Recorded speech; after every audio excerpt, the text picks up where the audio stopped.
Well, hello, and welcome to the first edition of EQUIP, Encouraging Qualities Undeveloped in Parents.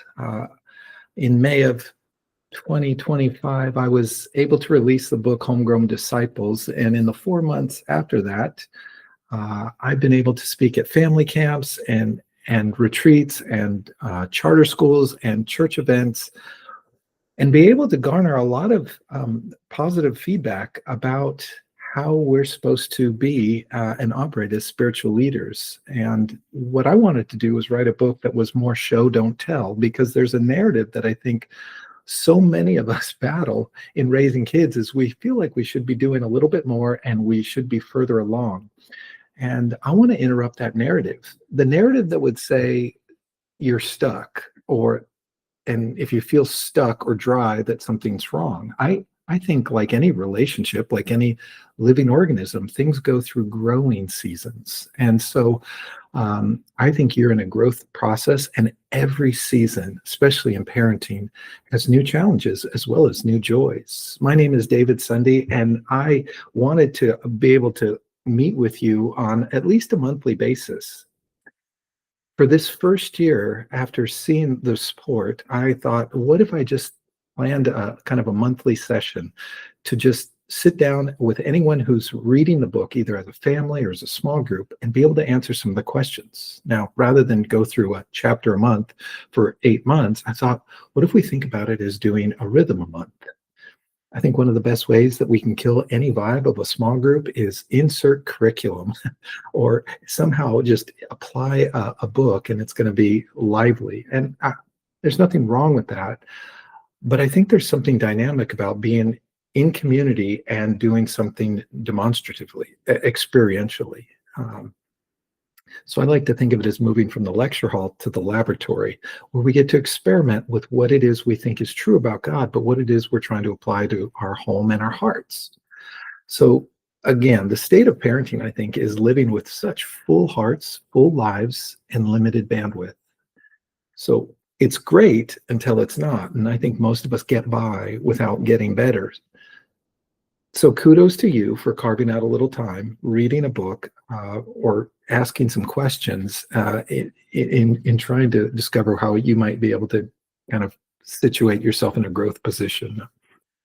Again, my premise is that I want to uncover ways that I think God is discipling you, disciple them, that God is somehow with you, with them, that in the midst of what we're trying to do at home, we're being led while leading. We are following while they follow us. Rather than thinking of, oh, my kids have to get the very best of me and it's a one-way street, I want you to understand the Father's heart, because he's parenting us, parent them. So here's what I want to do tonight. I want to kind of split it in two parts. And the first part is I just want to talk about the first chapter, which is the Rhythm of Apprenticing. I want to be able to provide stuff each month where I'll just give you some of the stuff that's not necessarily in the chapter. I reference it in the chapter, but I might have an anecdote, or I might have a kind of illustration or point that I want to develop a little bit more as you're going through it. Now, I would really encourage you, if you watch this video, if you have questions, I'd love to spend this first year of its publication in getting some real feedback about how it's going in your homes and in your groups. So please reach out and let me know. You can message me questions, and we can create a dialogue as we go. The second part of what I want to do is I want to make it a little bit of a coaching time. I just finished a 3-year doctorate, and part of that was diving into spaces that I never knew existed, but finding books that I never knew I should be reading. But I felt like I accumulated some really helpful learning stuff that you know how you wish you would have learned like a decade ago or 20 years ago. And I just wanted to be a parenting resource, just to be an encouragement and a cheerleader along the way. And so I'm going to just break this into two parts. And so the first part is just introducing this idea of apprenticing as a rhythm. I think the end game of parenting is the same as what it should be for discipleship. Those are the same things. And success in parenting is success in discipleship, and it should end in commissioning and sending. My wife used to get so upset when I would go, we've only got 7 years left before our son leaves the house. And stop counting. There's this sense that eventually they're going to launch into the world. What they'll launch as and how they'll adult is still to be determined, but we're trying to do the foundational work. Now, I think the church has a coughing problem. It's breathing, but it's choking. And the reason is that most discipleship in the church seems to end at the end of the sermon. It ends with the last chapter of the book, but it rarely ends with, now you go and do likewise. There's really little sending. And so what I want to do is to think about what are the seeds we sow reproductively, spiritual reproduction, that our kids might inherit a living legacy that becomes their own. So when we talk about apprenticing, the goal of parenting isn't to try and ensure that our kids are happy, though I wanted them to be happy. Really, though, the goal was to reveal an eternal hope in a broken world, a hope that could sustain them amidst all the troublesome things that we're enduring. There has to be something rooted. So that was the kind of deposits that I was wanting to make. So when we talk about a rhythm of apprenticing, it's not just teaching them simply what to believe or how to behave. Those are great things, and believe me, we did those too. But it's about leveraging our influence, our experience, our proximity as parents to shape identity and desire. And over the next coming months, I want to be able to unpack some of the neuroscience around how identity and character is shaped. And I'll just tip my hand and tell you where I'm going. The primary way those things are shaped is through imitation. It's a relational piece. Knowledge is helpful. Disciplines are helpful. But the relational piece of how we're formed into the image of God and how we identify has so much to do with who we're following. And so, especially before you have children the age of 12, this is monumental in how you broker your relationship. Now, I'd like to say that apprenticing is the thing that speaks to potential, all the ways that they reveal the image of God to us. It's one thing to say, I love you, which we did a lot of, but it's another thing to say, you know what I love about you? This is how I see the image of God. Or this is what I feel like God is teaching me through you. I started writing a journal when my daughter Annika was born, and for 13 years, I just kept journaling to her because I had the sense, as raising kids who were pastors' kids, I was worried about her having an institutional faith. I wanted her to have a relational understanding of who Christ was. And so I wanted to be Christ to her. And I felt this strong impression. Well, you got it half right. The other half is I want to reveal who I am through her. So take notes. And so a lot of what I write about in the book and a lot of what I'm speaking about in these next sessions is simply the stuff that I felt like God was discipling me, disciple her in. And so there's a lot of ways we can talk about how is it that God's discipling us, disciple them, and how might God already be present and forming you in his image. And I like to just think about it as, what if God wants to use our kids to become more childlike? Like, we know that childlike faith is noteworthy in scripture, but what does that actually mean? Well, I think the incarnation, the God taking on human form, is actually how God wants to instruct us, be there, be present for us. And I just think we have these living illustrations that we're trying to raise. And I wonder about the things that irritate us most, the things that get under our skin, the things that bring us most joy, are the things that also might be telling us about the heart of the Father.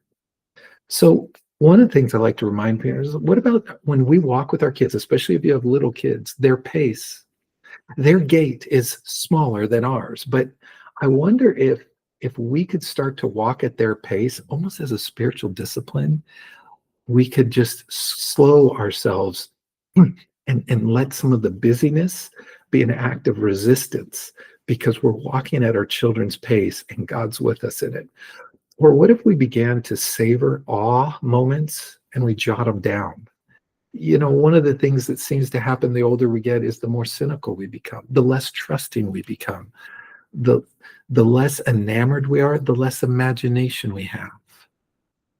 I like to say, I think it's great just to keep a journal or just jot yourself notes, maybe type them into your phone. What are the questions that your kids are asking? Maybe we need to include those in our own prayer life. Prayer isn't just asking God for things, it's asking God about things. And that can really inform how we pray and interact with God. I also like to think, what is it we see in our kids that maybe aren't the prettiest things to see, but maybe they're also a reflection of, oh, they learned that impatience from me, or something like that. But do they share or not share like us? Are they possessive or are they generous? And somewhere in that commentary, I wonder, is the Spirit already speaking to us about our own lives and sense of control? Are our kids curious? Are they trusting, even naive? How's God courting us into a childlikeness? And He's illustrating it through our children. When we notice them trade wonder for being self conscious, is that maybe just an inspired prompt that God's trying to say, do you see what I'm trying to tell you?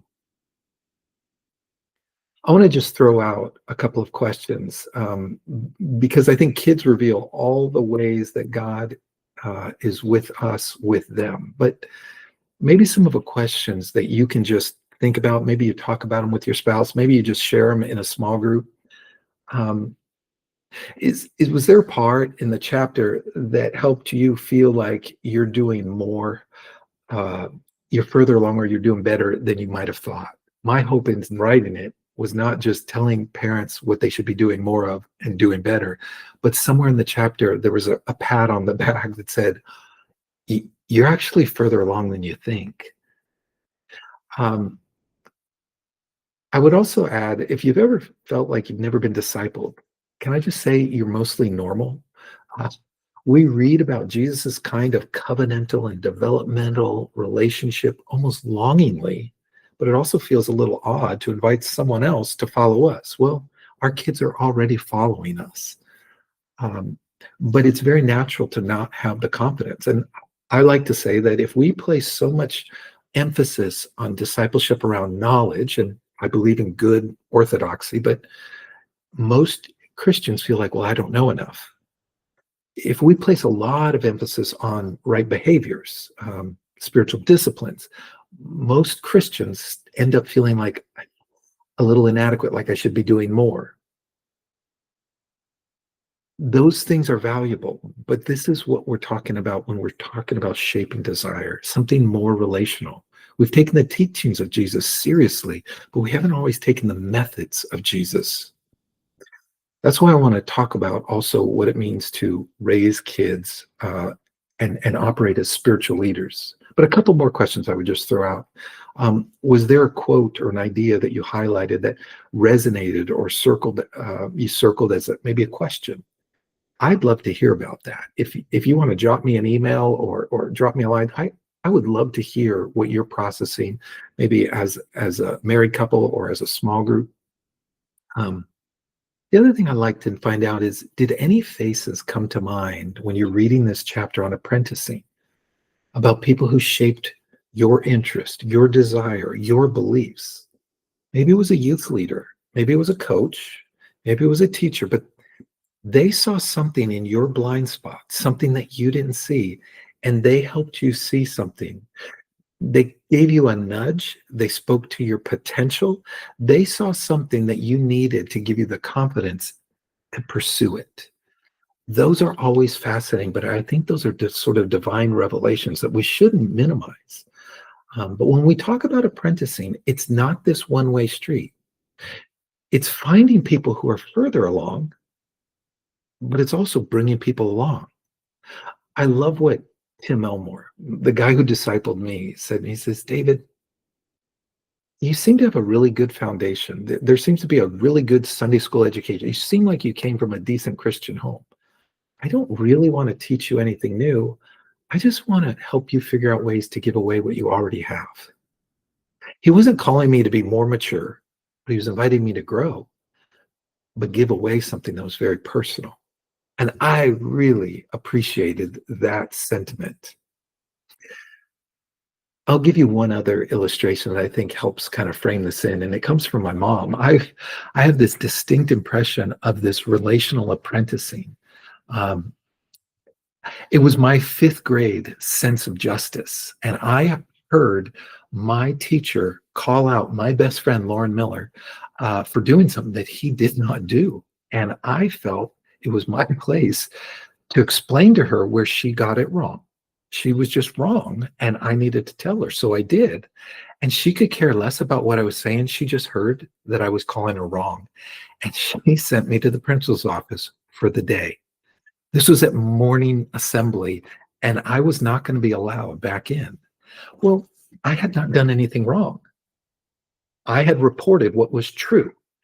And so I didn't understand it. And I was just happy to sit in the principal's office. I remember that afternoon, them calling my mom and getting her on the phone, and her just, David, just say you're sorry. I go, Mom, I can't. I didn't do anything wrong. And then she said these words, David, we are Christians. And what it means to be a Christian is that we are forgiven. And if we are forgiven, we have to forgive others. It's not about who's right and who's wrong. It's not about who's been wronged. She said, you need to go to her because she thinks you disrespected her. And of course, Mom, being Mom, wanted me to be able to get back in class the next day. So I swallowed all this pride, and with gritted teeth, I went to her and just apologized for how I spoke to her. Not what I said, but what my mom was doing was giving me a picture of identity. This is who we are, and it doesn't always feel good, but this is who Christ is in you. And I saw that true with my mom. She was never one to hold grudges. She was never one to keep long accounts. She got her feelings hurt, but she wasn't going to give a guilt trip. And so that felt so reproductive. And I use apprenticing language because it's more in the shadow of than at the feet of. Most Christians, it feels like we've been equipped to just invite someone to a church service, event, or program and turn it over to the religiously trained professionals to do all the heavy lifting. And I just want to put disciple making back into the following in the shadow of ordinary Christians like you, because I believe more in your performance or getting it right. I believe in the faithfulness of God and the story, the redemptive story that he's been writing. So let me just pivot now and spend a little bit of time in an area of coaching. And I call this kind of spiritual intelligence, because I feel like the church has followed the world in so many ways as it relates to leadership. Now, each month, I want to offer this kind of coaching moment for parents to get better without getting by. We're raising kids in a world that we didn't grow up in. And so it's hard to know what's what. It's hard to know what's true. It's hard to know what we should fear and what we should just let go of. And I want to narrate some of what I think are some significant cultural shifts. I want to narrate some developmental transitions that are important and noteworthy in families. I want to be able to even give you some of the neuroscience behind character formation. But this is just me trying to be a resource for parents who are in the thick of things. But I want to talk about spiritual leadership just for a couple of minutes. And I want to talk about it instead of looking at it as a chain of command like we see in a hierarchy. That's how the world portrays it. In fact, much of the church has talked about headship in unhelpful ways. I want to pivot that in our framework to think about it as a chain of care. Before I explain that a little bit, I want to tell you about, I don't know if you've ever heard of the guy, Brad Montague. He's a brilliant New York Times bestseller. He is a creative genius, but he has a lot of great work. He does a lot of public assemblies. But one of the favorite books that he's written is a book called Failibration. He's got one called the Federal Bureau of Imagination. He's got so many brilliant things, but in this book, it's a children's book, and he did a national tour on this. He's got a Substack that I read. I think Brad and Christy are doing some stuff that are unbelievable. Maybe you might remember he did it was a YouTube series of videos about 10 or 15 years ago called Kid President. And it was just the most adorable thing. And you can Google it and find out, but for reference, that's who he is. But when he wrote this book, Failibration, I had to have a copy. And since then, I've introduced myself, I've interacted, I fanboyed, and guess what? He actually bought like 5 copies of my book and gave them to friends. I was like, oh my gosh, that is such a big deal to me. But when you find people who are doing it well, and I don't know where he's at in the spectrum of faith, but the way he speaks animates the character and the nature of God in a way that I think is brilliant. And it helps me set up how I want to talk about leadership. In Failibration, he started doing these assemblies about celebrating all of the moments where we blew it, where we messed up, where we got embarrassed. And we have this culture that's been inundated with this social media narrative where we put up the happiest, the most pleasant images, snapshots of our lives for all the world to see. Meanwhile, we don't show the ugly and unglued parts. And he's wanting to celebrate our humanity in order to build community. Because there is something in that sharing of experiences that actually makes us more accessible and makes us more relatable. One of the ways I talk about it is, the older I get, the more secure I'm getting in my insecurities. And I'm just learning to name stuff. And I would encourage parents to learn the art and the freedom in telling on yourself. I'm not talking about talking to your kids about the things that you got away with. I'm talking about the things that were your most embarrassing moments, the things that maybe your regrettable moments, the greatest do-overs. And being able to talk about them in a way with humility and making confession and vulnerability greatest strength. So I would encourage you, like in the inspiration of Brad Montague, keep a Failibration journal, like embarrassing moments that you endured or overcame, regrettable words that still come back to haunt you, missed opportunities because you were afraid. Did you ever lose an election at school to be the class president? Did you ever like not make the team or get the part you wanted? Did you ever like have a moment where, like me, you threw up in front of your whole class when it was time to get your coats to pack up to go in kindergarten? Did you ever have that moment where a bird pooped on you in the schoolyard and all the kids ran from you and screaming and laughing like you had the plague? Those are the stories I think our kids need to hear.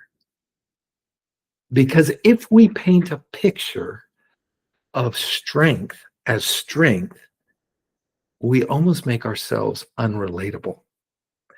We make a picture of what it means to be a Christian, let alone an adult, performative. And that's the opposite of what we want to do. What a rhythm of apprenticing does is it gives us a chance to recalibrate what leadership is and isn't. So we interpret leadership to mean something to be, especially if you're at the top of that hierarchy, stronger, smarter, better than we really are. And the goal of any hierarchy, and we see this in government and corporations, is to project strength, minimize weakness and mistakes, which is also what makes hierarchy so prone to blame and hypocrisy. So hierarchical leadership requires obedience. The boss, the teacher, the coach, the judge, the law enforcement officer, the president we don't respect, all of those things are positional leaders that we wouldn't have hired or might not have voted for or have repulsed us. And that's not who our kids want to see. They actually need to see the humanity of us, because what we're doing is we're not confessing all our sins, we're confessing our desire. And so The CEO parenting works until kids develop their own will, their own voice, and their own agencies. And we call this adolescence, where parenting transitions have to move from leading with authority to leading with influence. See, when your kids are young, if they're throwing a tantrum in Target, you just pick themselves up and you just lock them in the car seat and say, "We're done. We're going to try this another day." Or, "No, we're going to church," and you strap them in the car seat and you force them to go because they have very little agency. But when they become 15 and 16 and they grow in independence, and we're still trying to have that authoritative flex, we're do nothing but butt heads. And so this is where I think how we model our accessibility, our vulnerability, our confession really comes into play with the strength of influential leadership. I like to think of Paul's words what are Christians supposed to do with his words? It says, actually, it's his strength made perfect in our weakness. That sounds great, but what does it mean? Well, I'll tell you. I think Paul invites us to make confession, the ability to tell on ourselves, laugh at ourselves, the goal. If the goal of parenting is ensure that our kids are happy, uh, but instead try and give them hope, and then it seems like we shouldn't be afraid of owning our own mistakes. So I would just encourage you as you think about spiritual leadership in your home or in your workplace, whoever you have influence with. I like to say that, spiritual leadership is taking responsibility for the health of the relationship. It's not about who's right and it's not about who's wrong. So make vulnerability your strength, but please don't try and make strength your strength. Don't make flawless your goal. It's too unattainable for you and for them. And what a chain of care approach does is it liberates us from performative Christianity as we learn to confess desire. So here's a couple other things I'll just leave you with. At the end of the chapter in the book, I do a couple of things. I do a section just for you in this area of what I call finding your rhythm. And I want you to find your rhythm of apprenticing. And what I do is I encourage you to read the book of John. There's so much to the book of John that I love, but I'll just give you two things. John writes in a way different than the other three eyewitness accounts of the Gospels. He writes in a way that he wants you to know that Jesus is the Son of God. He doesn't have the same chronology like the others do, like a day in the life of Jesus. He writes in four primary themes: light, life, love, and truth.